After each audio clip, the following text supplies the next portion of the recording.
teman-teman, salam 5 roti, 2 ikan, buka hati, diberkati Tuhan. Tidak semua yang beriman atau percaya kepada Yesus akan diselamatkan. Jika imannya tidak sampai pada level iman yang menyelamatkan. Nah, sekarang pertanyaannya, apa itu iman yang menyelamatkan?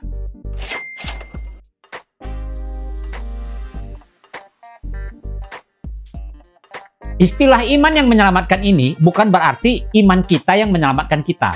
Bukan. Yang menyelamatkan kita adalah Tuhan Yesus Kristus. Iman yang menyelamatkan maksudnya, jika kita memiliki iman yang seperti ini, maka kita akan diselamatkan oleh Tuhan Yesus. Bagaimanakah iman yang menyelamatkan itu? Iman yang menyelamatkan itu memiliki 3 aspek. Ketiga-tiga aspek ini harus ada, baru bisa dikatakan iman yang menyelamatkan. Nah, apa saja ketiga aspek itu? Yang pertama, aspek pengetahuan atau notisia. Notisia adalah pengetahuan tentang apa yang kita imani atau dipercayai, atau content of faith. Untuk bisa percaya, kita harus tahu dong tentang apa yang kita percayai. Misalkan, saya harus dioperasi dokter karena sesuatu penyakit. Saya pasti akan cari tahu siapa dokter yang akan menangani operasi saya. Ini kalau saya loh ya. Saya akan cari tahu dokter ini spesialisnya lulus dari uni mana, dari universitas mana, sudah berapa lama jam terbangnya. Bagi saya, itu hal yang penting untuk memantapkan hati saya menghadapi meja operasi dan ditangani oleh dokter itu. Lalu saat dia memberikan obat, saya pasti akan tanya-tanya juga, obat ini untuk apa ya dok? Obat yang itu untuk apa? Nah, itu semua aspek pengetahuan atau notisia teman-teman. Nah, apakah kamu percaya Yesus? Ya, Yesus yang mana yang kamu percayai? Apakah Yesus anaknya Maria dan Yusuf, lahir di Bethlehem, mati disalibkan dan bangkit pada hari ketiga? Jika kamu menjawab bukan Yesus yang itu, maka Yesus yang kamu percayai pasti bukan Yesus sang juru selamat. Itu hanya seorang yang namanya Yesus. Dan imanmu bukan iman yang menyelamatkan. Di sini saya ambil sebuah tulisan mengenai keyakinan sebuah aliran keagamaan yang sangat mirip dengan kekristenan. Mirip tapi sebenarnya sangat berbeda. Kami percaya kepada Yesus yang mengatakan, "Akulah jalan dan kebenaran dan kehidupan. Tidak seorang pun datang kepada Bapa kecuali melalui aku." Yohanes 14 ayat 6. Kami percaya bahwa Yesus datang ke bumi dari sorga dan memberikan kehidupannya yang sempurna sebagai korban tebusan. Matius 20 ayat 28. Karena kematian dan kebangkitannya, orang-orang yang beriman kepadanya dapat menikmati kehidupan abadi. Kami juga percaya bahwa Yesus sekarang berkuasa sebagai Raja atas kerajaan sorgawi Allah yang akan segera membawa perdamaian ke seluruh bumi. Tetapi kami mempercayai Yesus saat ia mengatakan, "Bapa lebih besar daripada aku." Jadi kami tidak menyembah Yesus dan juga tidak percaya bahwa ia adalah Allah yang Maha Kuasa. Nah, bisa teman-teman lihat kan? Aliran ini menganggap Yesus itu bukan Allah yang Maha Kuasa. Yesus itu lebih rendah dari Allah Bapa. Yesus adalah ciptaan Bapa. Dan aliran ini menolak doktrin Allah Tritunggal. Apakah Yesus seperti ini sama dengan Yesus di dalam Alkitab? Jelas tidak. Yesus yang mereka yakini itu bukan Yesus yang diberitakan oleh Alkitab. Bukan Yesus sang Mesias. Apakah jika mereka beriman kepada Yesus yang palsu ini, mereka diselamatkan? Tentu tidak teman-teman. Karena juru selamat kita adalah anak Allah. Allah yang turun ke dunia menjadi manusia. Dia mati di kayu salib. Yesus yang seperti itulah yang memberikan keselamatan kepada kita. Bukan Yesus yang lain. Jadi, apakah aspek notisia itu penting di dalam iman? Penting sekali. Karena notisia yang salah akan membawa kita kepada iman yang salah juga. Meskipun aspek notisia ini sangat penting dalam iman yang menyelamatkan, tapi teman-teman harus ingat bahwa hal yang paling penting dari notisia ini bukan mengenai seberapa banyak pengetahuan yang teman-teman miliki. Bukan mengenai seberapa banyak dan tinggi gelar teologi. Bukan. Aspek notisia berbicara tentang apakah pengetahuan yang kita miliki itu benar.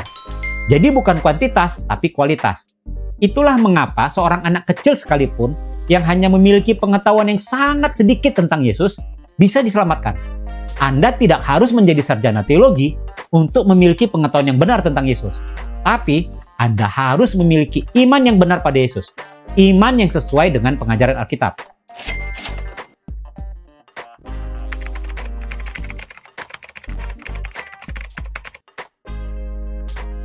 Notisia yang salah mengakibatkan iman yang salah. Notisia yang benar, meskipun hanya sedikit, itu menjadi modal untuk menuju iman yang benar. Modal untuk masuk ke aspek kedua dari iman yang menyelamatkan. Aspek yang kedua dari iman yang menyelamatkan adalah asensus atau keyakinan. Yaitu keyakinan bahwa apa yang kita ketahui tentang Yesus itu adalah benar. Saya kembali ke ilustrasi di awal tadi. Saya sudah cari info di internet tentang dokter yang akan menangani saya. Saya sudah tahu siapa dokternya, spesialisnya dari universitas mana, jam terbangnya ternyata sudah tinggi, dan reputasinya juga sangat oke. Tapi, saya nggak mau ditangani oleh dokter itu. Kenapa? Karena saya tidak yakin bahwa apa yang saya baca di internet itu adalah berita yang benar. Jadi, saya punya notisia, tapi saya tidak sampai di level meyakini notisia itu. Ya sama aja, sia-sia kan? Begitu juga pengetahuan tentang Yesus. Harus naik ke level meyakini. Ada banyak orang yang belajar teologi, belajar Alkitab, sampai punya gelar doktor dan PhD di bidang teologi. Tapi saat ditanya, apakah Anda percaya bahwa Yesus adalah Tuhan dan Juru Selamat? Apakah Anda percaya bahwa Alkitab benar-benar firman Allah? Mereka bilang, tidak. Saya pernah bertemu dan berbincang-bincang langsung dengan seorang dosen di sekolah teologi. Notisianya sampai di level doktor teologi.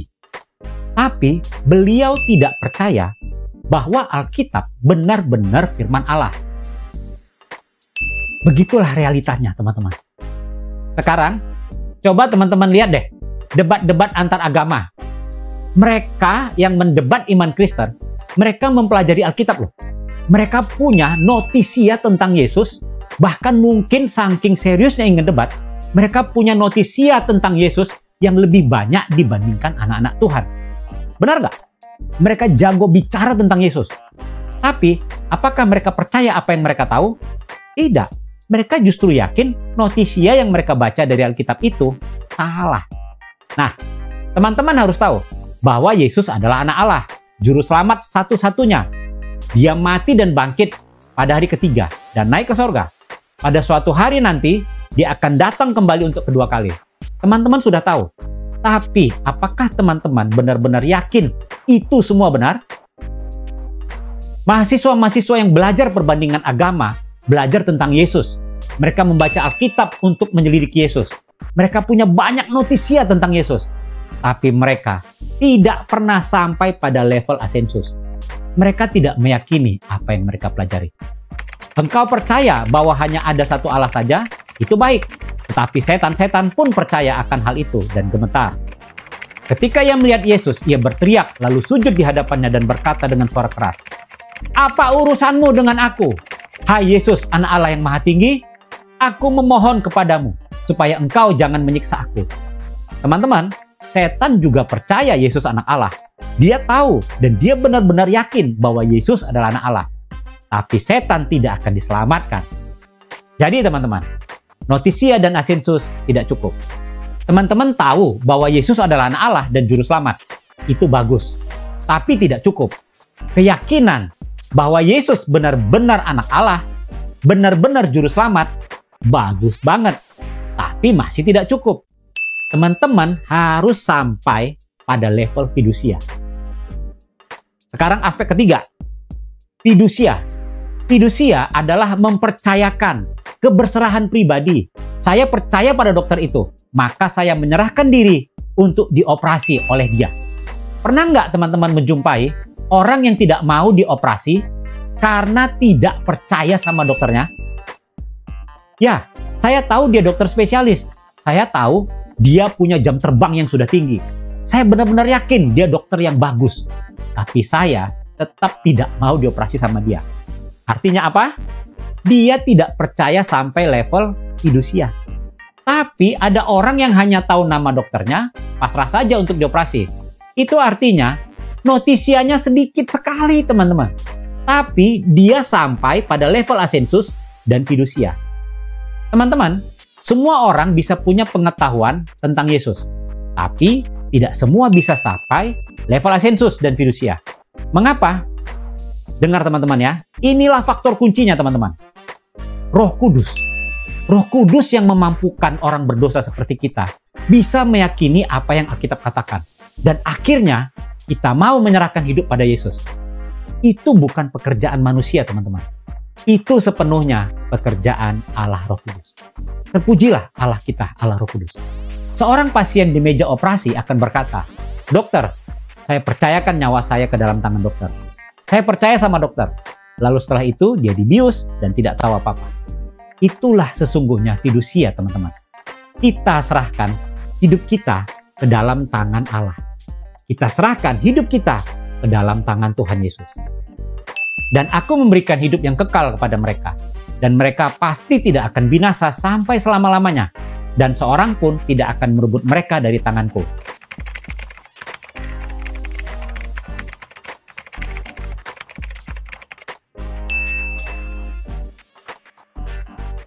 Yudas adalah contoh orang yang sudah banyak belajar dari Yesus. Sudah melayani bertahun-tahun bersama dengan Yesus. Dia melakukan mujizat demi nama Yesus. Dia mengusir roh-roh jahat demi nama Yesus. Tapi dia tidak diselamatkan. Dia tidak sampai pada level fidusia. Jika saat ini teman-teman sudah banyak tahu tentang Yesus, sudah dibaptis, sudah mengaku percaya atau sudah disidi, dari dulu sudah aktif di organisasi Kristen, sudah aktif melayani, itu bagus sekali teman-teman. Tapi pertanyaannya yang harus teman-teman pastikan jawabannya adalah, apakah teman-teman sudah sampai pada level fidusia? Apakah teman-teman sudah menyerahkan diri teman-teman pada Yesus? Teman-teman, jika saat ini, saat engkau menonton video ini, seandainya Tuhan Yesus berdiri di hadapanmu dan bertanya, apakah engkau sungguh-sungguh beriman kepadaku? Apakah engkau mau menyerahkan hidupmu kepadaku? Apa jawabmu teman-teman? Saya berharap kalau hari ini teman-teman merasa dicerahkan, kamu merasa Roh Kudus bekerja menjamah pikiran dan hatimu. Puji Tuhan. Datanglah pada Tuhan Yesus sekarang teman-teman. Buka hati untuk Tuhan Yesus masuk ke dalam hidupmu. Serahkan hidupmu kepadanya. Dan percayalah teman-teman, dosamu sudah diampuninya. Dan engkau pasti akan diselamatkannya. Dan kelak, engkau pasti akan bersama-sama dengan Tuhan Yesus di sorganya yang mulia. Amin. Salam 5 roti, 2 ikan. Buka hati, diberkati Tuhan. Sampai bertemu lagi teman-teman.